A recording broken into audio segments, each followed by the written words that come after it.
আসসালামু আলাইকুম। আমি শাফাত আল নোমান। বিগত 7 বছর ধরে আমি ওয়েব ডেভেলপমেন্ট নিয়ে কাজ করছি। বর্তমানে ডিগনিফাইড সফটওয়্যার নামক কোম্পানির ওনার। আজকে আমাদের প্রথম ক্লাস HTML এর উপর। এই পুরো সিরিজ জুড়ে আমি আপনাদের সাথে থাকবো। আমি বিশ্বাস করি আপনারা যদি পুরো সিরিজটা আমার সাথে থাকেন এবং ভালোভাবে প্র্যাকটিস করেন তাহলে শেষ পর্যন্ত একটা ভালো ফলাফল পাবেন। আচ্ছা, এই কোর্সটা কাদের জন্য? যারা ওয়েব ডেভেলপমেন্টের উপরে ক্যারিয়ার করতে ইচ্ছুক তাদের জন্য আসলে এই কোর্সটা। HTML করার জন্য খুব বেশি রিকোয়ারমেন্টের প্রয়োজন নেই। সায়েন্স, আর্টস, কমার্স যে কোনো ব্যাকগ্রাউন্ডের স্টুডেন্টই HTML কোর্সটা করতে পারবে। এটা খুবই সহজ একটা কোর্স। আমি মনে করি ক্লাস 5 পাস একজন স্টুডেন্টই এই কোর্সটা খুব সহজে করতে পারবে।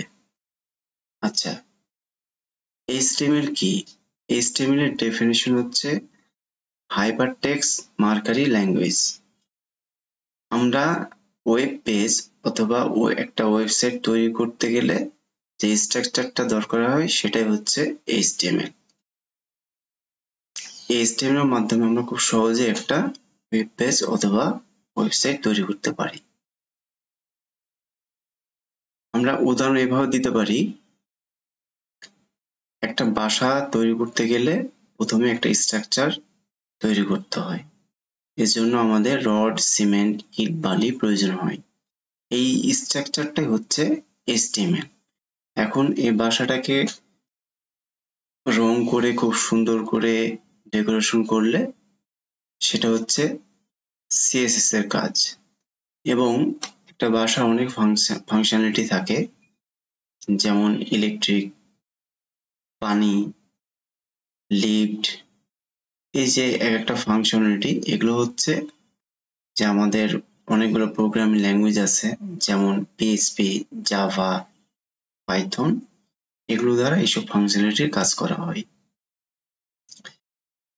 HTML খুবই সহজ একটা মার্কআপ ল্যাঙ্গুয়েজ। এটার সাহায্যে আমরা খুব সহজেই ওয়েব পেজ, ওয়েবসাইট তৈরি করতে পারি। HTML ব্যতীত কোনো ধরনের ওয়েবসাইট বা ওয়েব পেজ তৈরি করা সম্ভব না। আচ্ছা, HTML নিয়ে কাজ করতে হলে আমাদের কিছু এনভায়রনমেন্টের প্রয়োজন হয়। সেটা হচ্ছে আমাদের হাতের কাছে একটা ডেস্কটপ, একটা ল্যাপটপ অথবা একটা মোবাইল ফোন থাকলেই আমরা খুব সহজেই HTML কোড করতে পারি। অপারেটিং সিস্টেম হিসেবে উইন্ডোজ, অ্যাপল, লিনাক্স যে কোনো একটা থাকলেই হবে। সব অপারেটিং সিস্টেমেই HTML খুব সহজেই করা যায়, কোনোটাতেই সমস্যা হয় না। HTML করতে নিলে আমাদের কিছু টুলস এর প্রয়োজন হয়, যেমন notepad, notepad++, Sublime Text, visual code. যে কোনো একটা টুলস থাকলেই আমরা খুব সহজেই HTML কোড করতে পারি। আমাদের উইন্ডোজ যে নোটপ্যাড যেটা থাকে অ্যাপ্লিকেশন, এটা বাই ডিফল্ট থাকে। এটা দ্বারা খুব সহজে আমরা HTML কোডটা করতে পারি। এই নোটপ্যাডটা অ্যাভেলেবল বাই ডিফল্ট থাকে, লিনাক্সেও থাকে। আলাদাভাবে এটা ইনস্টল করার কোনো প্রয়োজন নাই। তবে বড় প্রজেক্টের ক্ষেত্রে আমরা নোটপ্যাড++, সাবলাইম টেক্সট, ভিজুয়াল কোডগুলা ইউজ করি। তো আমরা আসলে প্রথমেই নোটপ্যাডটা দিয়েই শুরু করব, যেহেতু এটা খুব সহজ এবং আমাদের বাই ডিফল্ট উইন্ডোজে এটা থাকে। আমি আমার ল্যাপটপে উইন্ডোজের সাহায্যে নোটপ্যাড দিয়ে আমরা HTML কোডগুলো করব। চলুন তাহলে আমরা HTML কোড শুরু করি। আচ্ছা, প্রথমেই আমরা হচ্ছে নোটপ্যাডটা ওপেন করে নিই।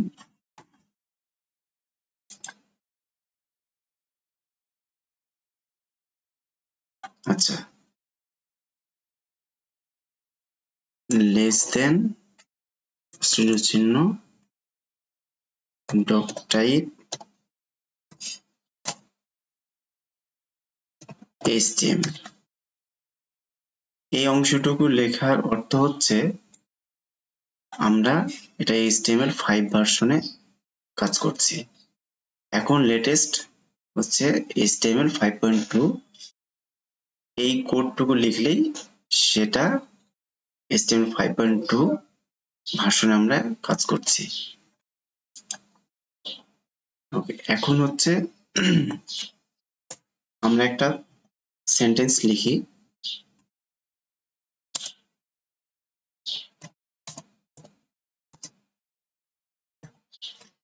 মাই নেম ইজ খান। এখন দেখি এটা আমরা সেভ করব এবং আমাদের যে কোনো একটা ব্রাউজারে ওপেন করব, তাহলে এটার আউটপুট কি দেখায় ব্রাউজার। আচ্ছা, এখন এখানে ফাইল নেমটা সবসময় .html থাকবে এবং সামনে আমরা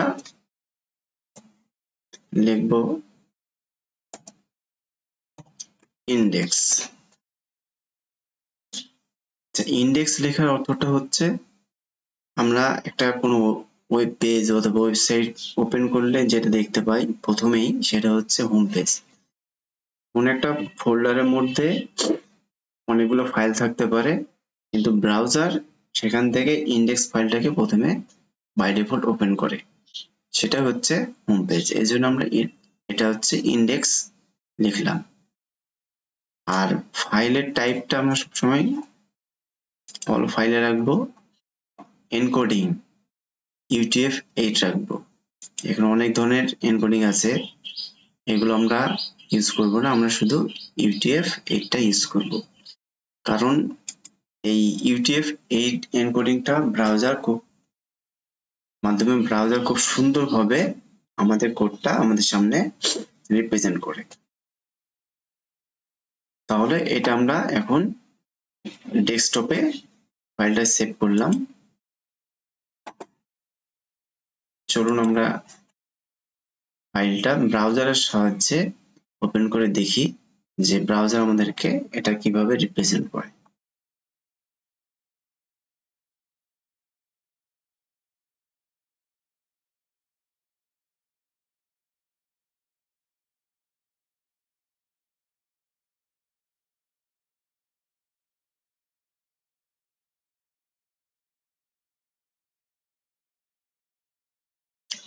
এই যে আমাদের ফাইলের পাথটা খুব সুন্দরভাবে ওপেন হয়ে গেছে এবং আমরা আউটপুট হিসেবে পাচ্ছি মাই নেম ইজ খান। তার মানে আমরা HTML ফাইলটাকে ব্রাউজারে যখন ওপেন করছি, আমাদের খুব সুন্দরভাবে আমাদের এই সেন্টেন্সটা ব্রাউজার রিপ্রেজেন্ট করছে। আচ্ছা, এখন যদি আমরা এই ফাইলে আমার নামটা একটু চেঞ্জ করে দিই, শাফাত আল নোমান আমার নামটা লিখলাম। এখন এই ফাইলে আমরা গিয়ে এটাকে সেভ করব এবং ব্রাউজারে গিয়ে আমরা এটাকে রিলোড বা রিফ্রেশ করব। তাহলে দেখি আমরা এখন কি দেখতে পাচ্ছি। হ্যাঁ, এতে সুন্দরভাবে আমার নামটা চলে আসছে পরিবর্তন হয়ে। আচ্ছা, এখন আমরা আরেকটা ট্যাগ লিখব, less than greater than HTML। পুরোটা কপি করব, পেস্ট করব, সামনে একটা স্ল্যাশ দেব। অ্যাকচুয়ালি আমাদের এই যে কোনো সেন্টেন্স যা কিছু লিখি না কেন, সেগুলো হচ্ছে এই HTML ট্যাগের মধ্যে লিখতে হবে। এটা হচ্ছে HTML বিগিনিং, আর এই স্ল্যাশ মানে হচ্ছে HTML এর।